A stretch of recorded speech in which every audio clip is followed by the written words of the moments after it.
in as desirable as it was even 4 years ago is just the fact that we have some of the highest property taxes in the US. Texas alone has, I think it's top five high property taxes across the states. And Austin, of course, has been getting increasingly worse over the last, I want to say it's the last 3 or 4 years. I remember that there was some drama with the county and the Austin Board of Realtors, I want to say, in 20, it was either late 2019 or in 2020. So nobody touched our property taxes during the pandemic. And they stayed the same for almost, I think it was 2 years. And then I guess it was, yeah, it was in 2021 and 2020 and 2021. And during that time, our property taxes didn't change. But then in 21 and 22, home values absolutely skyrocketed, in some cases 30, 40%. And then that was the year that property taxes went up in 21 and 22. So we went from 2 years of stagnant taxes to a lot of people having their property taxes literally double from 1 year to the next. And though technically all of us are supposed to have our homestead exemption to prevent property taxes from going up, there's a lot of people that don't and a lot of people that didn't, whether they just didn't know about a homestead exemption or if they were investors. And having your property tax bill go up 40% in 1 year can be absolutely devastating. I had a client that he had just forgotten, for instance, to file his homestead exemption, and he called me and he's like, "My mortgage went up $900," and he could still put his homestead exemption on, but that's $900. That's a lot of money for like a standard family. He works, wife stayed at home, and they have 2 kids. That's money that could be used towards so many other things, and I think so many people were hit by that. And it didn't really get better until this year, if you were lucky. But still, we have some of the highest property taxes, and it can be a very, very heavy weight to carry. That's, I think, the first thing that needs to happen to make Austin, ouch, yeah, better. Well, we can talk about like ways that can be adjusted. Drew, what brought you to Austin? Long story short, the pandemic brought me to Austin. I'm originally from Vancouver, Canada. You're going to hear it in my voice. And my husband came down here. It doesn't matter where you stand politically. We have 5 children, and we're both American as well. And we were seeing that things were open. Our kids were able to participate in sports, and those years are very important. And he asked if we wanted to move, and I said, sure. And sold our house and packed up the car with some 3 of my kids, and away we came down here, and haven't looked back. Why Austin specifically, though? Right? Like, because if it was open because of openness, that's all over Texas. That's also Florida. There are other places that are like that. So why Austin? We like the mix of liberal, Republican political parties, the capital, the beauty that's around it. We really like that. Coming from Vancouver, that was very important to us. We didn't want to be, sorry, Dallas, we didn't want to be in a dust bowl in Dallas, all those things, but we wanted to still have some beauty. I'm on the southwest side of Austin, and that's kind of what we wanted to do. We also wanted to have educational opportunities for our children, and lots of the school districts rank fairly good here in Austin. So that was a really important thing for us as well. That's and incredible. the real estate market was doing fairly well. So Yeah, obviously being a realtor, I was looking at those sort of things as well. I've heard that. How long have you been here, you said? I've been here for 4 years. So 4 years. Just last week was my 4-year anniversary. So. Oh, well, congratulations. Yeah. Mm-hmm.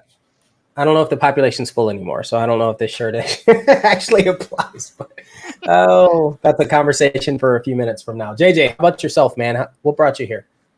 I'm originally from Central Texas, and the University of Texas at Austin was the college I went to. So that was 2000. And after graduating university, this is like in the 2000s, right? Like mid 2000s, I would still Google what was a great city. It was affordable. They kept writing about how, this is the internet. They were writing about how it was a great place for entrepreneurs. I had a real estate license. it seemed like a cool, affordable spot to stay in, and I just never left after college. You know, I bet that the story for a lot of people that came here pre-pandemic, right? I mean, I would imagine that. So myself, I was here, I moved here 2015, so almost 10 years ago. And I was just looking for kind of an improved quality of life from the Chicagoland area. And I saw a lot of things, the weather, the job opportunities. There was all sorts of diversity, and it was eclectic in music, in art, in adventure, and all these things. And then the weather was pretty nice too. But also, if you wanted to do a career change or shift, you could do all that. Like just everything. Everything was an advantage here versus most other places that I had been to in the United States. And I've been all over. So it was refreshing when I came to visit. I said, well, I'm going to stay here. I like this place. So I want to share. This video came a little while ago, like just right before I moved here, from the Austin, Texas government. I think it's a fun little thing to share. I'm going to share like 30 seconds of it. 30 seconds of it. Let me know if you can hear. I get asked all the time, what about Austin makes it such a special place? Why has our economy fared so much better than many of our peer cities? What's the secret? Well, the truth is, I wish city government could claim all of the responsibility, but it's much more than that. It's a spirit of partnership and cooperation among the entire community that's at the very core of our mission to be the best managed city in America. It's an example of a place where the whole is truly greater than the sum of its parts. So, what is it about Austin? Take a look.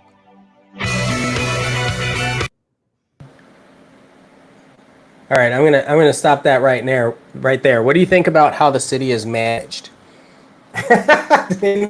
Anybody have any thoughts on that? Like what's going on? I know, Daphne, you already said taxes could be a wonderful solution to help lowering property taxes. So how are your clients faring right now, or anybody that owns a home in Texas, in Austin specifically? How are property taxes today versus last year or the year prior? What are we looking at? I still think they're up. The tough thing is that video was about how, what do you say, the sum of the parts and the equal unity of everything. I think it blew up really fast. The affordability off the charts, high appraisals cause these higher taxes. I think it's a shock for people, and depending on when you got in, where you got in, it could hurt. So, I think there's growing pains. I think too, though, relatively, I hear everybody talking about affordability all the time about Austin, relative to some of our counterparts, on the West Coast, whether it's, I'm coming from Vancouver, where taxes are very high, but how the taxes are being put into place is not happening in Austin as fastly as it needs to, right? Vancouver's got one of the best transit systems. They're trying a Cap Metro, but the transit system here is non-existent. I do think it's very interesting that there's no charges for students and all those things. I have some teenagers, so I am aware of those, but the way it's being put to use, I think, needs to change for sure, because there's got to be a ton of money flowing into the city, and it seems like we're spending it on things that the spending needs to change. But I think affordability wise, the fact that you can still get a starter home, and I'm sure I'm going to get some backlash over this, under $600,000, you can still get into a house, because I started my $1 million plus was a tear down, right? So I think it's all about perspective there with affordability. And we want everybody wants their property value to go up, but they don't want to pay the property tax on the up value. And it's like you can't have your cake and eat it too either, and you can't have the services without paying the property tax. So that's an interesting double-edged sword for sure. I actually love that dichotomy, the fact that you're from somewhere else where it was a lot different, and a lot of people, we hear these complaints, but there are so many other places in the U.S. outside of the US and rest of world that like we are still very fortunate to be here in Austin, Texas right now with a lot of things, property taxes, some of our freedoms to move around and enjoy different places. JJ, what were you going to say? It's just interesting when you talk about pricing in Austin and the word relative comes up a lot, and then it's relative to the West Coast. So everyone else is in shock. And then, there's a group of people that are like, this is still a good deal. So it's just funny being in between all that. Well, it's quite interesting because I've had people that look at Austin, they came from the West Coast, they come to Austin and they're like, I'd rather go back to the West Coast if I'm going to pay what I'm paying, right? So they originally came here thinking they were going to save a lot. They saved a little bit, or they bought, much larger houses or whatever. Then the property taxes were hit because the education was lacking a little bit. And then they're like, oh, no, I'm going to go back. I've got all my family there. They realized the cost of babysitting, the cost of travel. You couldn't, depending on where you are in the greater Austin area, you can't just walk everywhere, right? So all those things are a little bit different, I just listed a house this morning for $265 in Austin. Like, there are houses that are relatively inexpensive. And if you remove the word relatively, they are still houses that are inexpensive now. 2 years ago, that wasn't the case. Do I think that this would help with people moving back into Austin? Do you see that? You see that being a benefit if our housing prices come down? That's open-ended. I think it is a benefit. I think you're going to open it up to more first-time investors, and again, I'm probably going to get some backlash for that one too. But it'll open it up for some first-time investors. It'll open it up for young families to be able to actually afford it. People won't be having to travel from Buda, Gerald. People are getting pushed out. So they're not going to have to travel as much. So I think that'll take some congestion off the roads. I was just on 35, so I might have PTSD, so something of that nature. But definitely, I think that's it. I think affordability, if we can figure that out, whether it's home insurance prices or property tax, or at least people feeling that they're getting value for their money, right? Nobody feels like they're getting the value. That's why they're moving back to the West Coast, because they're like, well, we have all these other services and things that we can do there within our communities. Oh yeah, I wanted to pull up the chat. It was we switched platforms, and last time we got a little bit of slack for not paying attention to the chat, because usually that's what we like to do, and that's a big part of it, right? We want to hear everyone's feedback. So Aaron said jobs are the reason.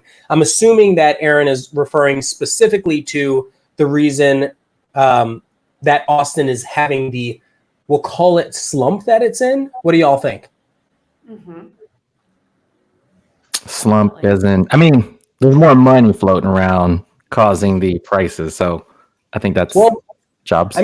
We've heard about a lot of the tech companies that are, I'll say, vacating. So Meta is a great example. Oracle moved to Nashville is a great example. And then, just like Dinosaur D said at the bottom here, the return to office. I called that 2 years ago. I said, everybody sees all these people coming in, but nobody's thinking about when you're no longer allowed to work remote, how that's going to affect traffic and affect people's decision to either go back or go somewhere else, right? Because if everything was the same and you could live anywhere in the world or anywhere in the United States, where would it be? But then if you're forced into, you got to go back to driving to work. You got to go back to, you can't have your family living with you and driving everywhere for you. And you have to do a lot of these things. It's going to change where you decide to hang your hat.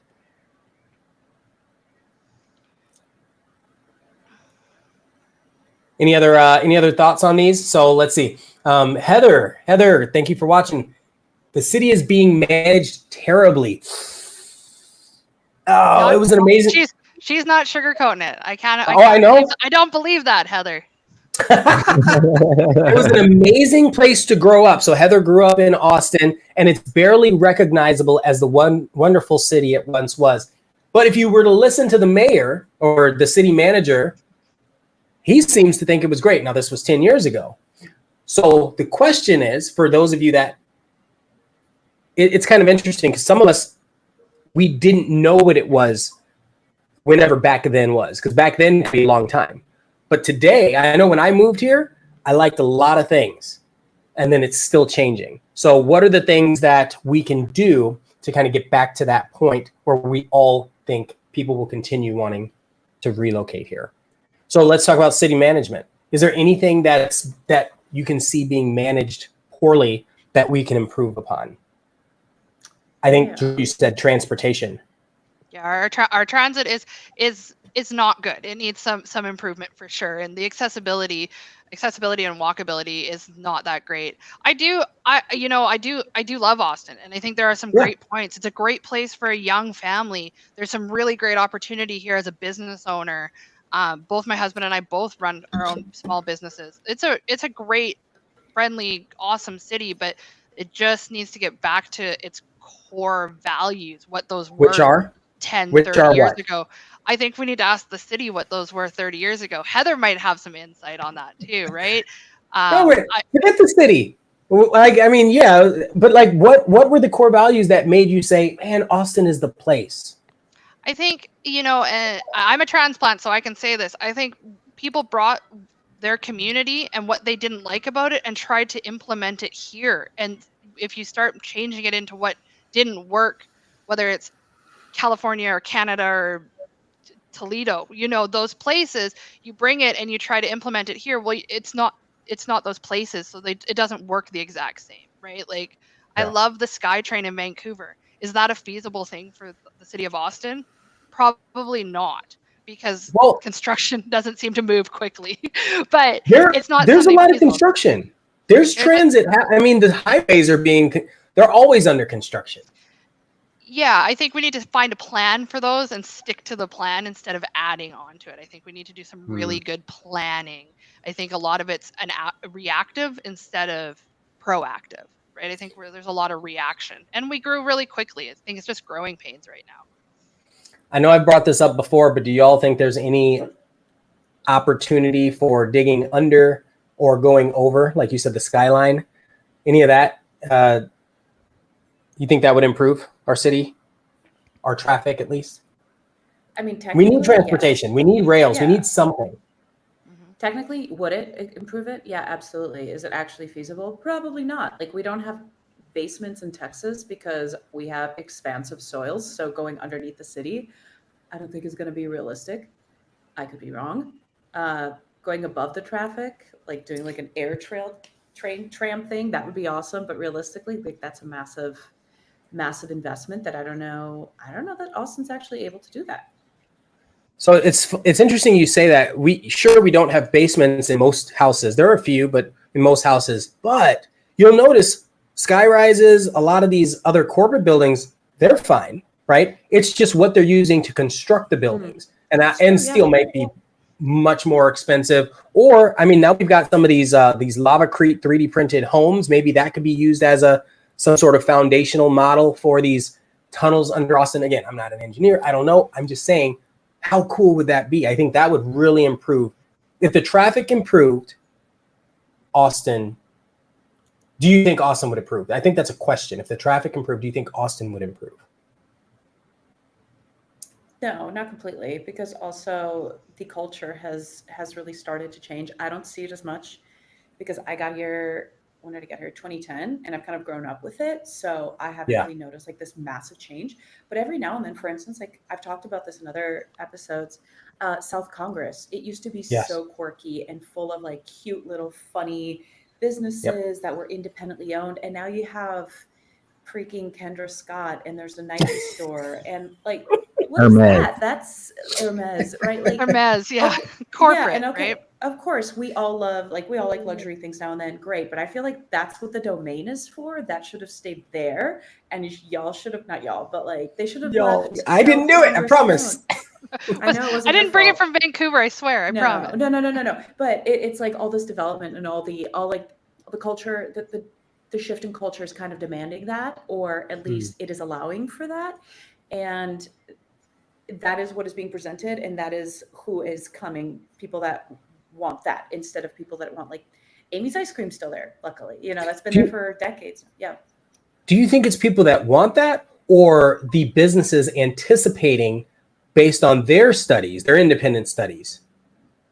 Right? Because I'll use Hermes as an example. Did they say, a lot of relocations happening from this city to that city, we should place a spot here? Like, I don't know how well the store is doing. I've never looked into that. I'm curious. I don't know. Right? They might be empty because there's places that have opened that have closed in that time. Mm-hmm.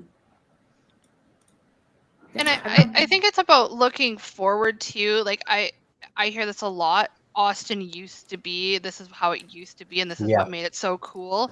And that works. That is great. But we do have a growing population. I don't know the exact numbers on how much we've grown, Ian, maybe in the last 5 years. But we do have a growing population. It's turning more from a small city into a metro, right? Yeah. So there are going to be those things. And when you get to know me, I'd like to preserve those fun, quirky places. Those are great, but it's just part of the growth. And I think we need to see how we can grow out of these growing pains and help people, see the new Austin and why the new Austin is great, because unfortunately, it's never going to be like it was in the 90s or in the early 2000s. We can't go back there, but let's see if we can integrate that into the new parts, right? I want to talk about a few things. Obviously, the comments are a bit erratic, out of order, but I still want to touch on a lot of them. So a great example is there used to be, when I first moved here, you would see a few camps along the side of the street. This is back in 2015-ish, right? You want to just read the comment? It's the homeless camps is what is right. Well, I know. I was trying not to go into explicit detail, but yeah, so there were camps along the side of the street, and then it got worse and much worse. And you'd go downtown and you'd be like, oh, whoa, there's a lot of people that need help. Now you look at it. I was just down earlier today for one of my listings, and it was fine. Now, is it fine to somebody who's coming here for the first time? I don't know. What do you think about that? Do you think it's improved? Do you think there's still a long way to go? And what can the city do to help this situation? This reminds me of in the 2000s, maybe 2010s, I had a buddy straight up from New York City, like Queens, and he moved into a downtown high rise, and he thought downtown was the cleanest urban, central business district ever. That video where the mayor or the city manager was talking, he sure enough said that. He was like, Austin's one of the cleanest cities. I was like, what? When was that? When did that happen? Yeah, I don't think he would say that today. He hasn't been to Singapore. There is not a drop of chewing gum on the street. Anyways. Oh yeah, that's a whole disciplinary thing too. Yeah, I mean, are we talking solutions, or are we just kind of venting? Yeah, the point is solutions. We all have the complaints, but what are the solutions to this situation? That's a big one. I know that I think what people tend to look over, not that this is like I have a detailed solution, but it's definitely a mental health issue. I just could never figure out how to get ahead of it. 100% it is. And I think, we've seen the city put homeless into hotels, or try that and try the reactive approach instead of the proactive approach. And every city has their area where you don't want to be, but they're putting a band-aid on the solution, right? So if you don't get to the root of the cause of the problem, it's not one of those things. And I think it is a mental health crisis that we're in. It's not employment, it's not any of those things.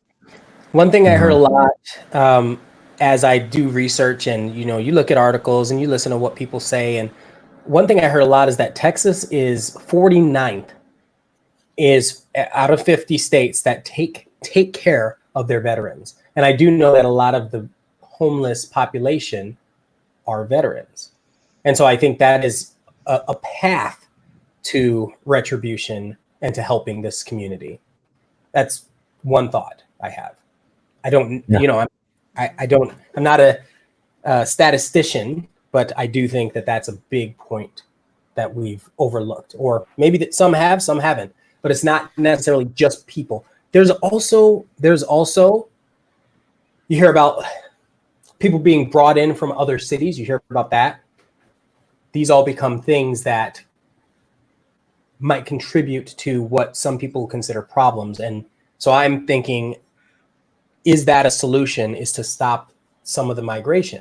Or is that, I don't know. I don't know what the humane and also fiscally responsible thing to do would be to help Austin kind of get out of that rut and get back into a situation where we don't have a lot of people that are impoverished on the street. It's a complicated topic. It is a very complicated topic. And obviously, that's why I wanted to talk about this, because people can complain all day, but if they don't have a solution, what are you complaining about? Right? Because some cities somewhere have tried this solution, like have tried a solution, and sometimes it works and sometimes it doesn't.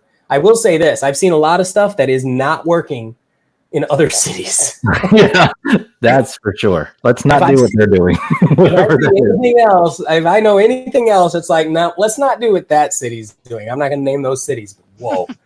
Maybe like in LA, I don't know, SF. So, okay. Let's stay away from Seattle's model. Let's stay away from that I'm one. not even talking about that. And Seattle real estate. You want to talk about a real estate market that's booming? No, we don't want to talk about that. This is Austin. Okay, so availability of new builds. Let's touch on that for a minute. Do you think the new build situation and how aggressive the builders are was a positive thing for Austin's economy? Or for Austin in general? In regards to more new builds or not enough new builds? Just how it happened during the pandemic. That's a tough question. Then it was a supply shortage. Yeah, but it was really aggressively and poorly handled. I like what Daphne just said. Yeah, Mhm. I agree. And the quality of that new build construction and the regulations that were on it is some of that new build construction was not good. So now we have people that got these homes and they have foundation issues and they're having to fix things and they're having to do other different things. I think there was little to no regulation about how things were going up so quickly. Yeah. I had just come from Canada, and when I walked into a couple really big builder houses, I won't name any names, and I was floored that was even something that was on the market. Yeah. So I think that's an issue too. There were situations, and I don't want to get too graphic, but I also like being transparent. There were situations where I've walked into houses and I've seen, I'll call them grenades. That's what I call them when my dogs leave gifts in the yard unexpectedly. Grenades inside of houses being built.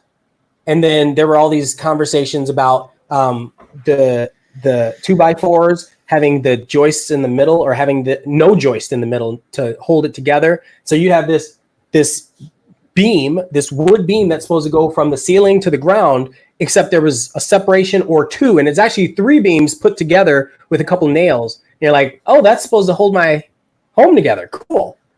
Yeah. Right? And then you hear people talking about like the quality of the nails actually diminished over time because steel was an issue during the pandemic, getting actual steel.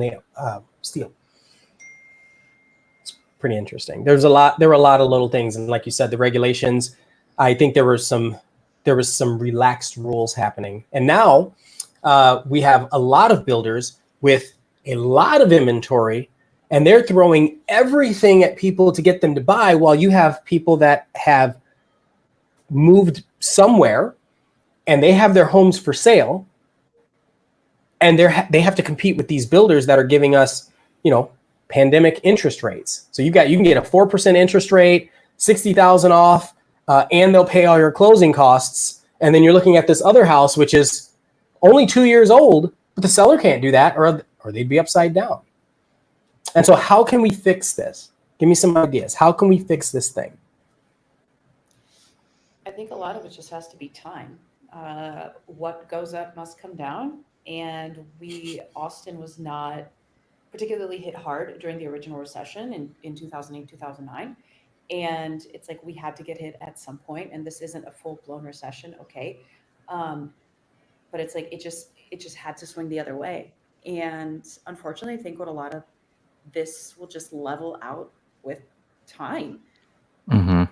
Yeah, and I think Unless- educating them, right? Like educating I say them, like the population about Yo, no. right, You the people. new home buyer that bought the new construction in a hurry and a panic in 2021 now wants to sell their home because they heard about how it appreciated 125%, pre-pandemic. They think that that's normal, and that's not normal. We know that those numbers are not normal. So we need to really educate sellers, and we need to educate, as a industry of realtors, we need to educate people on what normal appreciation is, and then we Mhm. need to be able to price properly, because as an industry, when we start seeing price reduction, when they're like, there was a record number of price reduction, well, that doesn't mean exactly what that headline says, that we're having a market crash. Sometimes that means that we're not pricing homes properly, or we're letting sellers price their homes. So I think that's also a thing that we're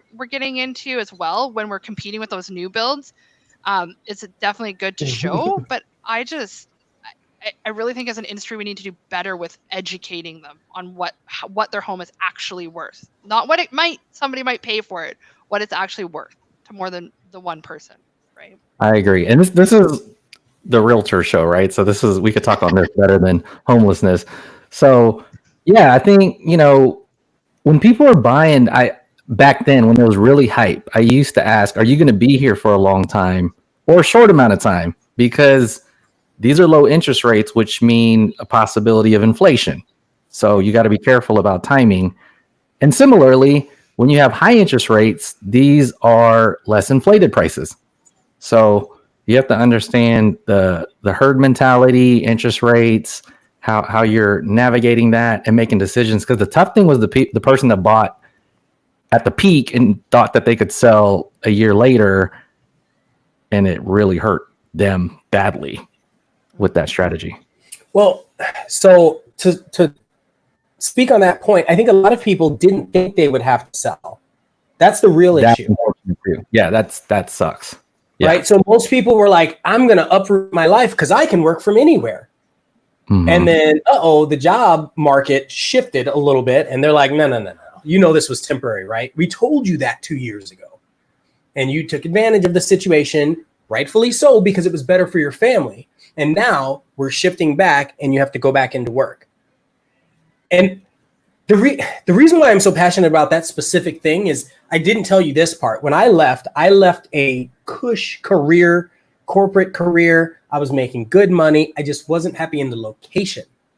And I told them that I was going to relocate. And they gave me an opportunity because this was an extremely conservative Fortune 100 company. They go, yeah, everything's good. You can go ahead and relocate. You can keep your job. And then a week before, they said, you know what?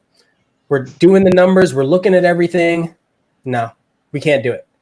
I was like, I already have my life sorted. Everything was already ready. I was already moving. And they said, are you going to stay? Now, I understand business a little bit better now because I was young at the time. I understand business a little bit better now. And I know that they just needed to go through some attrition and cut some losses.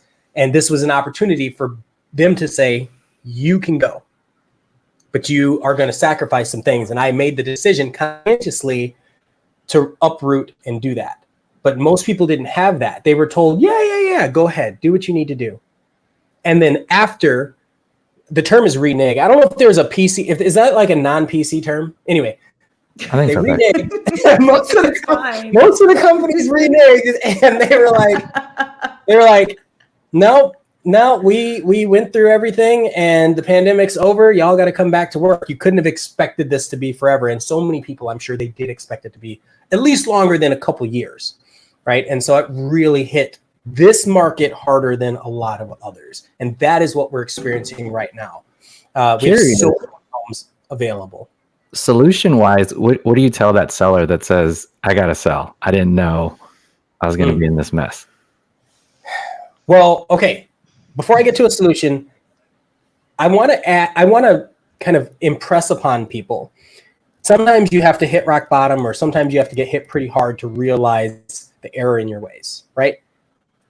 I'm not saying that this is the right answer, but a lot of people went to new construction builders because they saw a shiny object and a good number on paper, and they didn't get any kind of professional guidance. I don't care if it is an attorney. I don't care if it is your friend that's a realtor. I don't care if it's, another person that has some kind of insight into what's going on, at least as far as quality goes, or the area that you're looking at. But there are a lot of people that are like, I just need something, calling up, I'm going to go there. And then they're spending $500,000 or more, $1 million. I think that hurt us a lot. So when it comes to education, like Drew said, and I think Daphne, you had mentioned this too, I think that could help a little bit, just having more conversations and more just open conversations like this. That's why these things exist, right? Everybody's gonna make their decisions. I would say, you need to have an exit strategy, because if things turn, can you sell it? Can you rent it out? Can you rent out per room? Can you Airbnb it? Those are exit strategies. Do you do that with your clients? I know you do. That's why I'm asking. It's kind of a rhetorical question. But if someone's buying a house, I say, when are you moving again? Right? And you'll have so many people. You have probably, 30% say, oh, this is going to be my forever home. You're a liar. You have no idea this is not going to be your forever home. You might think this, but it's not. Your kid is, 1 year old. You're going to change. Why? Because I've seen it happen 1,000 times. Right. And I don't think people have internalized that this shift has to happen. Life goes in cycles, and there's so many unexpected things that happen that force us. Again, it goes back to my philosophy: love or money is going to make you make a change in your life, unexpected or not. Sorry, I get really worried when people make these big decisions without the deeper thought. That's all. How do you feel about foreign investors? Do you think that impacted our... Oh, I see your face, Daphne. Do you think that impacted Austin at all? And is there a solution to this conversation? Or do you think it'll work itself out?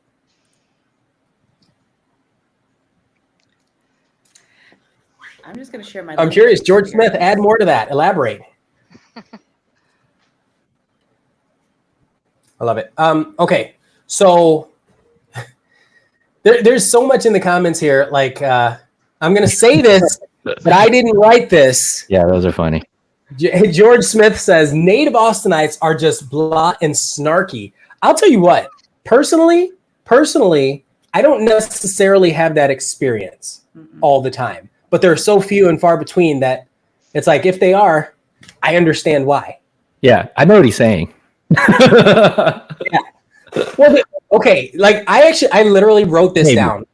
Maybe I wrote this down. I said, Lake Travis needs more water. Such a stupid comment, but it's true. It's so true. So true. And Barton, listen to this. And this is gonna get me canceled. And Barton Creek needs more topless women that aren't doing it for attention. This is important. Here's why I say this. Austin was a place where people just got to be themselves. And it wasn't like an attention grabbing thing. And I feel like today, if you see people doing some of these things, it's not because they grew up in this culture. It's because they think, I don't know, hey, look at me. Let me put this on Instagram. I'm doing the thing at Hippie Hollow because that's the cool thing to do. It's not the same intent. Well, right? Generationally too, they grew up. I'm assuming I may be aging myself, but I'm assuming that generation has a relationship with perception in their digital life, something like that. Y'all remember? I mean, at least you've heard about Leslie. Yeah, we heard Leslie. Right? And everybody, that's what I'm saying. Everybody loved Leslie because Leslie was genuine, was just a genuine person. And now if somebody's doing that, you almost think, oh, they're trying too hard or they're copycats. Like, it's not the same thought even though that was the culture. Mhm. And people are poo-pooing on people like Leslie today in the same environment. I don't know. I feel like there's a disconnect in identity crisis. I think that was up there before, an identity crisis. People embraced the weird and the quirky, and today it's a lot more of manicured. There are a lot of things that are manicured, just like you were saying, Daphne, about the things that are happening downtown or in South Congress. It's like, that wasn't the place. Rainy is not the same Rainy. Yeah. It's like the money is like this organism that moves around and multiplies in certain areas. And if we're bringing like an LA culture over, if that's happening, like a Joe Rogan, or, you know, you've seen what's going on. There's a little bit of the entertainment culture, which is about the show. So it's a migration cultural thing too, which is definitely not old school. Joe Rogan, and we'll talk about this often, he left because he couldn't stand LA. He couldn't stand what it had become. Right. So that's not really an excuse. But other people are following him from LA. and that is that is an impact. Okay, so how can we fix this instead of just talking about it? Give me some ideas. I think we need a better sense of community. I think we're really disjointed in our community of Austin, right? There's a lot of things going on. But there's so many options now. I feel like we have a very age different family. We have, you know, a 4-year-old, and we have one that just graduated. And I feel like there's so many options that you're not seeing everybody kind of get together in one spot or 4 spots over there. I know we're a city and there's going to be more, but together and really get behind Austin, right? Get behind Austin, not like, oh, we're here because the houses are cheaper than they are in LA. Are you here because you want to be here because you love Austin? Or are you here because the house is cheaper and you're just going to stay in your little backyard and run your family exactly the same as you did? I think we need those different types of gatherings. And I don't think we have those things. I think, you know, they've become very corporate, like ACL used to be not as corporate. We can get into something like that, but I think there needs to be more of those things going on. Community. I remember the allure of going to that Torchy's food truck on South Congress thinking, man, I love this place. It's cool. Right. And then the food truck park. And I think a lot of those have disappeared. And so I think adding those back and putting an emphasis on new, young, creative businesses could be a huge benefit to Austin's culture and society. Right. I was at a Torchy's on near Old Creek, and it was this tiny little building, like a committed payday loans place. And I was like, where did this come from? This is perfect. You could probably fit 10 people in there. It was a tiny little Torchy's, and I swear the tacos were better than any of the other, you know, big bolsterous Torchy's. It's like, and again, I'm gonna get canceled, but the person that was serving me, I don't know how that person identified, but what I would have assumed is a she was definitely had a mustache. And I'm like, just a good person, giving good food in a quirky little place on the corner of a street in Austin. And I was happier there being served by somebody who was just a genuinely good person than, you know, going to the Torchy's, let's say in Mueller, right? It's just, it wasn't the same vibe. And so, I don't know. It was a unique experience. It's like Torchy's satellite office. Yeah, like a little one though. That's what I mean. It's not this big commercial conglomerate product. Like they've got Torchy's in Nashville or whatever, right? Like it's all over. We're hearing about Buc-ee's all over the place and all the Austin things, and it's like, I really like. I don't. Buc-ee's isn't Austin, but you know what I mean. I really like the little stuff being unique, right? And there are still a lot of them, but they're kind of getting drowned out. And don't get me wrong, like the world would be a different place without Walmart and Amazon. I get it. It needs to exist. But I do think that it is hurting Austin's cultural influence, which is what Austin originally was known for and why so many people continue to move here. What else do we have? Austin is being corporate America, says Dinosaur D. And history is lacking. Ooh, there could be a whole podcast on history. What's up, Daphne? I have two things to say about this. Please, spit them. One, Spit 'em out. which one do I go with first? Okay, so touching on history, so I came to Austin in 2010, and there were more like historical buildings downtown and just north of downtown and around central Austin.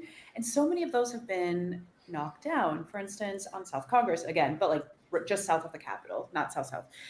There was this, what was it? Almost like a speakeasy type building. I don't know what year it was built, but it looks like it was built like in 1902.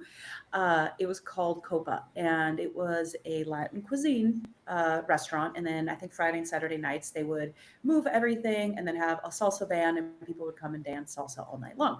And it was super cool, very industrial, really just very like of the earth of Austin. And then guess what? They freaking knocked it down and built the JW Marriott. And that's just one example of many, I think, buildings and like historical spots in Austin. They just knock them down. If you go to San Antonio, everything's restored historical. Not to get too far off track, but like if you go, have you guys been to the Pearl in San Antonio? Oh yeah, I love the Pearl, the little district. So exactly. Yeah, so that's like completely restored historical buildings. So yeah, it's like the history. We have a lot of history in Austin. For God's sake, we're the capital of Texas, and all these buildings and like structures that were there for like 100+ years just get flattened. It's funny. It's funny you brought up San Antonio, because I remember going down to San Antonio to go see the Alamo and thinking, what happened? What is this? This is not what I signed up for. I did not travel all this way to see this tiny little box surrounded by, wax museums. Yep. This is the Vegas Strip, y'all. What just happened? For like a block, yeah. And I feel So what I'm getting from what Daphne's saying is preservation.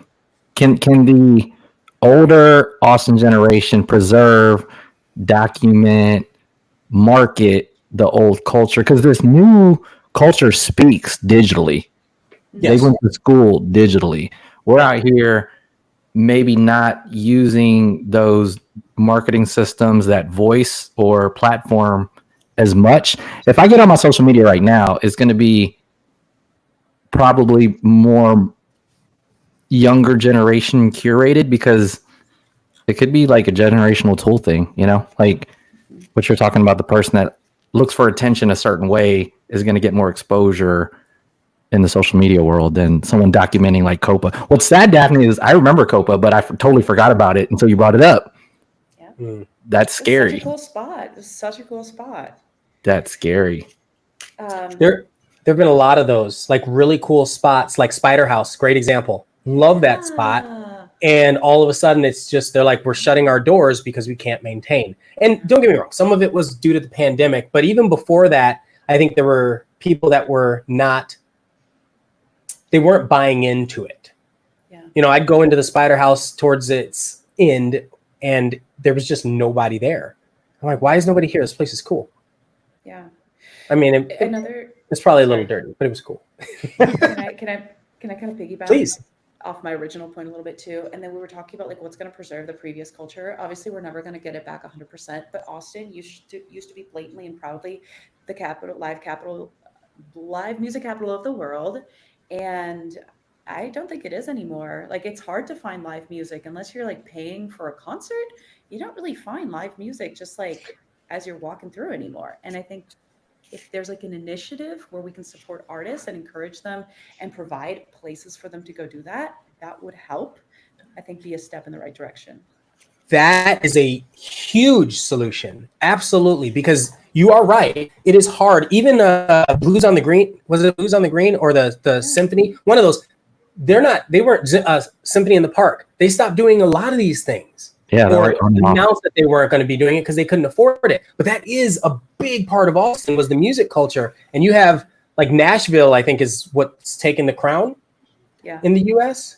Yeah. And I love the idea of, if you are a bar starting today or a venue or a place that wants to have more people pay your artists to be able to come and entertain in your space because you have the space. And what's happening is a lot of artists can't even afford to be in Central Austin anymore. Mm-hmm. And they've had to move further out to different suburbs. So either open a place out there or pay them to come in, pay for their ride share, get them to come play, and give them a little bit of cash so that they can really wow your crowd. And this, I think that will help restore a lot of the live music culture here in Austin, Texas.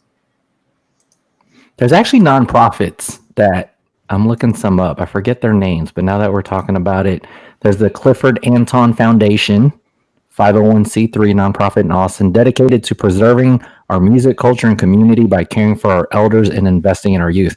Because sometimes these artists don't have like benefits or maybe not getting paid enough for their gigs. So there's organizations out there. There's Society for the Preservation of Texas Music.org. There's some go-tos. I remember hearing about them, but I just Googled a couple of them right now. All right, we need to do that for an episode, is talk about some of the organizations that exist that are just benefiting Austin area or greater Austin and can help us maybe restore the culture, come up with some solutions, just things, because I bet there are a lot out there that people just don't know about. I never heard about Clifford, right? I don't know who that is. That's wonderful. Anton. I think he has Antons. I got the Anton part.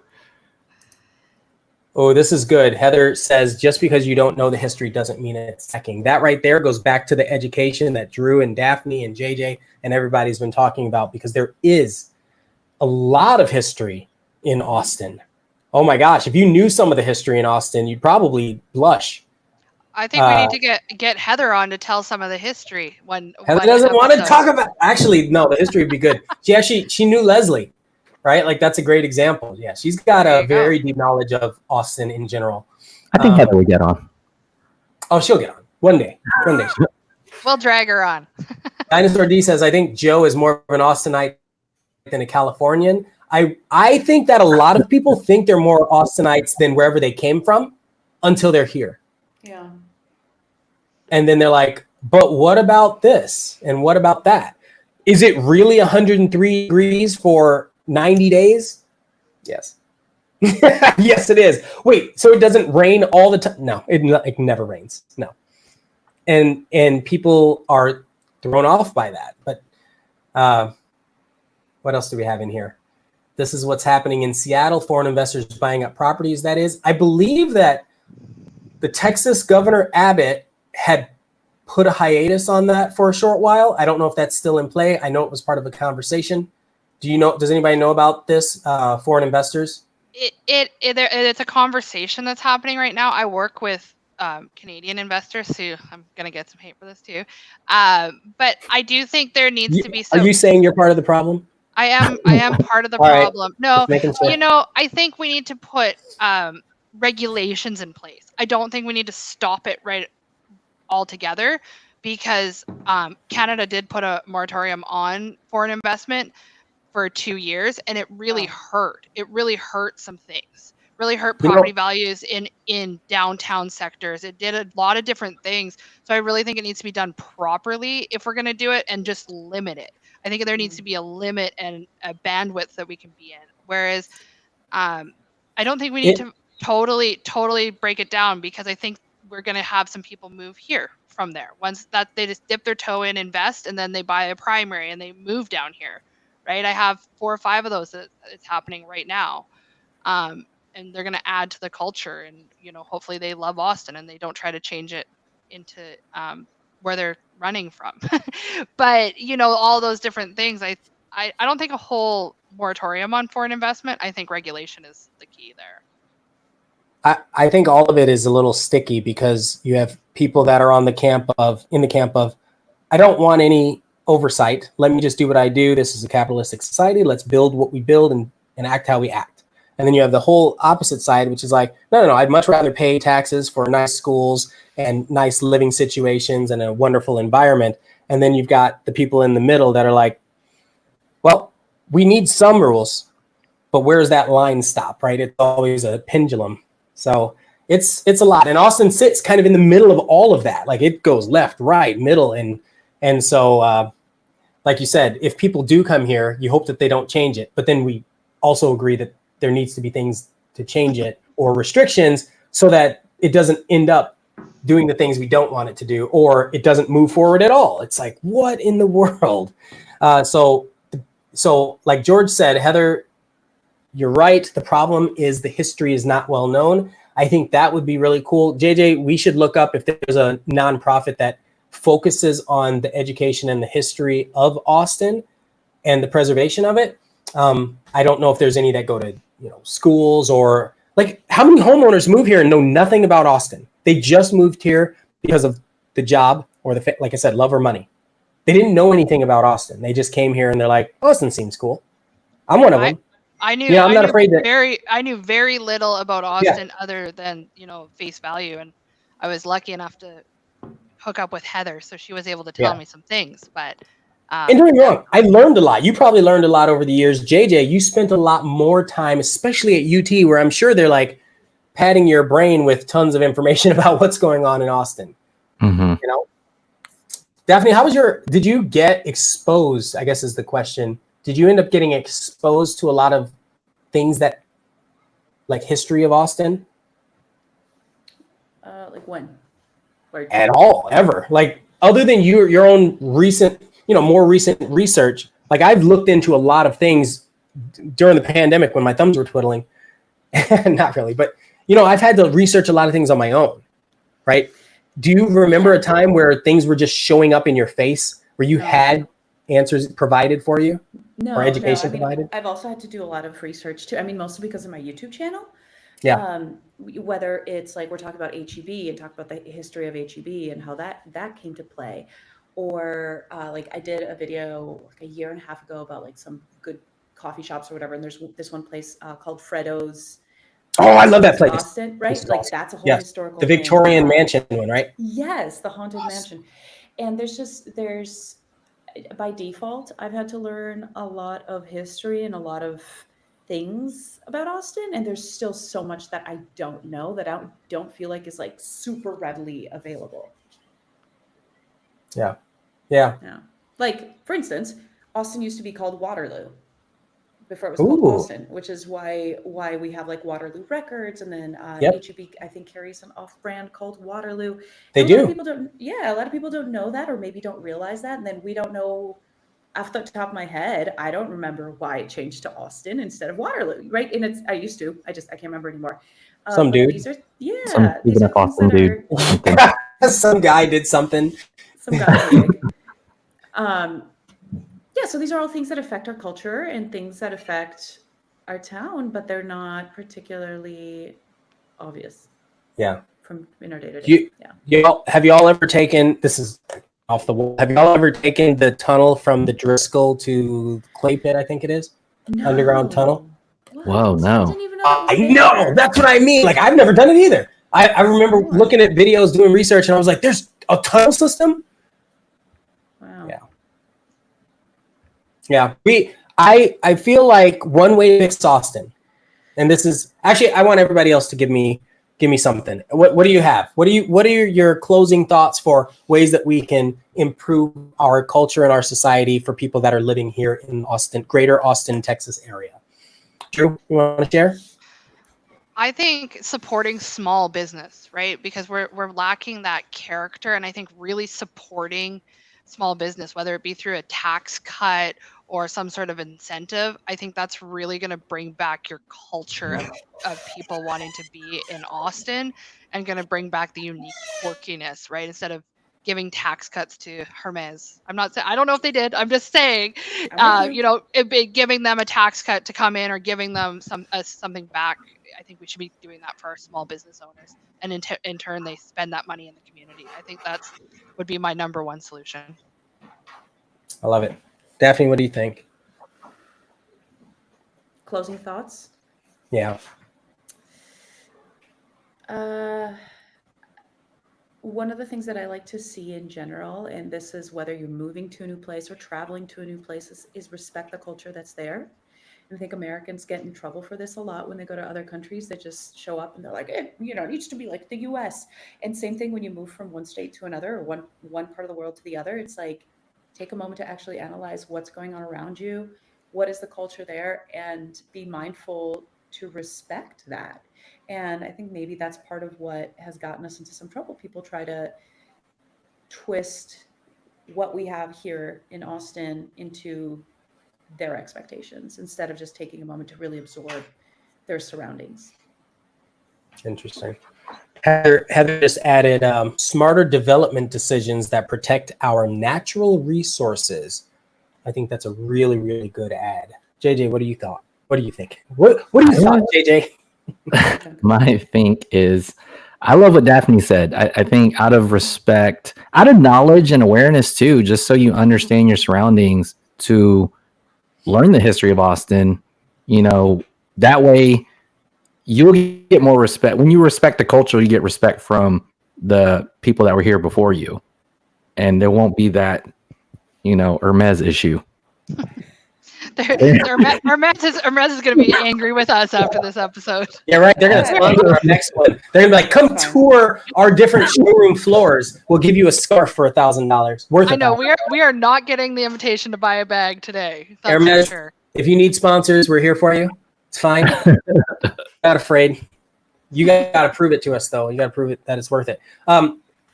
This is good. I think this is a good conversation. If I were to share anything, I really like a lot of what we talked about. I think the history is one of those things that is highly overlooked. One thing that I think most people don't do is they're never or rarely a tourist in their own city.